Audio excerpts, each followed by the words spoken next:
Ferrari is Michael Mann's first film in 8 years, and one he's been trying to get off the ground since 2000, with not one but two actors cast in the lead role and subsequently dropping out. The question we're forced to ask in a situation like this is, was it worth the wait? Honestly, I think it was. There's no shortage of biopics, especially in the world of sport, and while I certainly wouldn't count this one among the best, it's clearly been made by someone who has a passion for the material. Enzo Ferrari was a notoriously tough and demanding character, pitting his drivers against each other and pushing them and his cars to the limit in order to bring out the best in both of them. The movie never shies away from this fact, and it's smart enough not to vilify or sanctify him.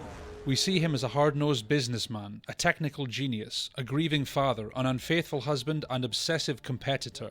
It's not a film you should go to if you're expecting mostly fast-paced action sequences. Those are secondary to the lead's interpersonal drama, which is what the film centers around. Building and racing cars was just a part of his life, but the story covers how all the facets of his existence were intertwined. We'll see how an argument he's had affects his ability to do his job, but we'll also see how a tragedy on the racetrack shakes him so much that he's unable to deal with everyday family matters. The racing sequences themselves are directed like scenes from a horror film. Steadily rising tension, a foreboding atmosphere, and a feeling that something could go wrong at any minute.